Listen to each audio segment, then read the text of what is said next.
Hey there, it's me again, Laurie.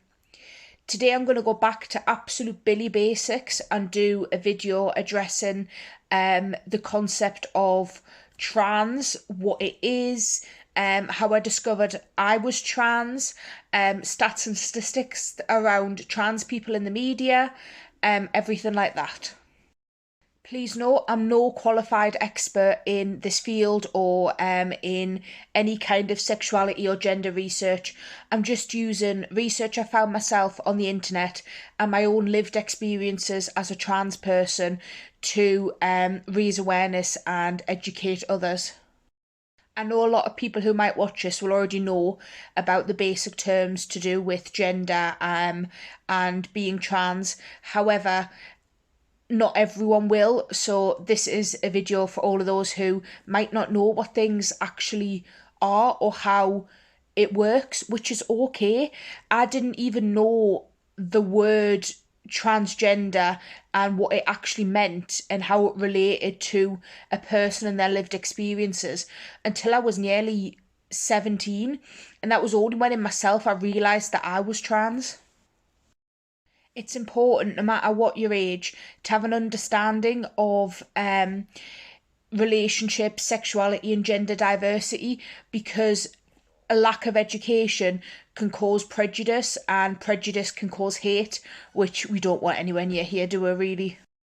So, where to begin? Being trans refers to any person whose gender identity does not match or does not fit comfortably with the sex they were assigned at birth. I know this is quite complex, but in order to understand what the word trans means, you need to understand that sex and gender are two distinct different things. So your sex refers to your biological makeup and characteristics. This is typically done with, oh look, it's a boy, or oh look, it's a girl, depending on what parts you have when you're born. Although it may not feel like it, gender, on the other hand, is a social construct and relates to the way we perform roles of masculinity and femininity in our everyday life. Easy peasy, right? It is actually quite simple, but it is hard to wrap your head around when you're first hearing these words. So, to link what I was previously talking about, a trans person would be, for example, someone like me who was assigned female at birth but does not identify with being a woman or with femininity. The same can be said in reverse. So, a person who was assigned male at birth who does not prescribe to the social ideas and feel comfortable with themselves being labelled as a man. But just because I'm not a woman doesn't mean I'm a man either. To make it even more confusing, we have to add the concept of binaries to the mix. So a binary is really easy to understand. It is just something that is either one thing or another.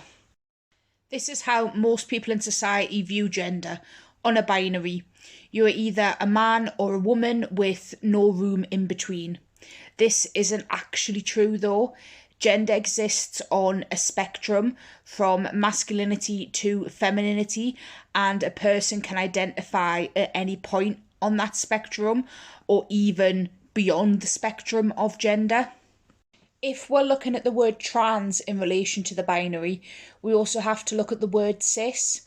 So to be cisgender means that you are not transgender. A cisgender person's biological sex does match up with the gender identity they perform in society. So in my case, you get a trans non-binary person. I was assigned female at birth, but I identify as genderqueer, firmly towards the more masculine side.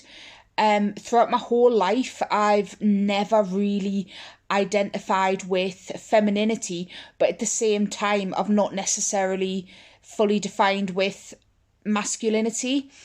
The way I see it is that I'd rather be incorrectly gendered as a man than as a woman, as that makes me feel incredibly uncomfortable.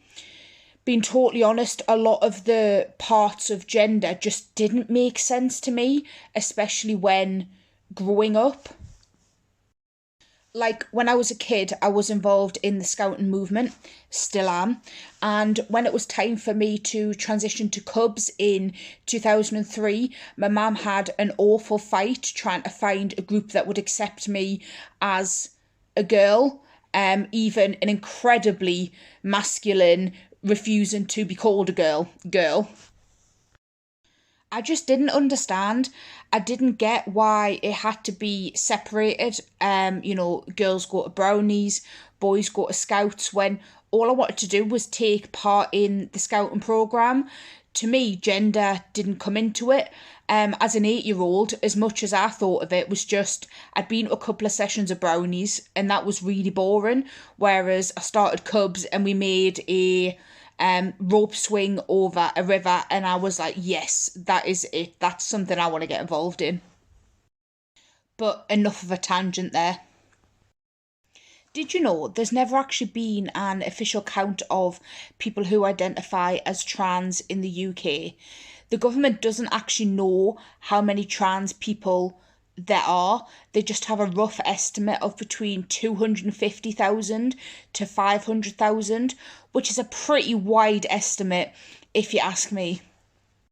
Instead, data comes from surveys conducted by LGBTQ plus charities such as Stonewall or the LGBT Foundation. If we go by the government's estimate that there's 500,000 trans people living in the UK, then that's still 0.9% of the population. That means that nearly 1 in 100 people identify as trans. These are normal people, people you encounter in your everyday life at work, in school, and it's important that trans people be treated with the dignity and respect that they deserve. As I said earlier, ignorance can lead to prejudice and prejudice can lead to hate. For example, did you know that 4 in 5 trans young people under 25 have faced discrimination or verbal abuse due to their trans identity? Or that 3 in 4 trans people in Britain avoid certain places or situation due to the fear of being discriminated against and assaulted? Shockingly, 48%, so almost half of the trans population in Britain, has tried to take their life at some point. But that's not the end of it. Every year in November, trans people and their allies gather to remember those trans sisters and brothers who we have lost through violence. This year, the list included 345 names. The youngest person on the list was 13. These are people who were murdered in cold blood, with their gender identity being an influencing factor. Although no one can wave a magic wand and make everything better, the more education there is, the less stigma people of all diversities face, and the more inclusive of a society we can have. We don't want to keep waking up to hear stories of trans young people hurting themselves, or another trans person being murdered, or popular celebrities discussing things about trans identities and trans bodies that don't really concern them. It's not a fun world to be in, but hopefully, little by little, some changes can be made for the better. So, that in a nutshell is what it means to be trans, what it means to be cis, what a binary is, and then how someone can exist beyond a binary, as well as kind of diving into some of the issues and unfortunate circumstances that trans people can find themselves in. I'll be doing more videos with a lot more information on each of these subjects. I thought I'd just start with kind of a brief overview for those who might have absolutely no idea at all what I'm talking about. But yeah, like and subscribe, and stay tuned for more videos and information about all things trans and non-binary. I'm hoping to do a video in the next few days around about testosterone, the effects it'll have on my body and what it means for me going through a masculinization process. Goodbye.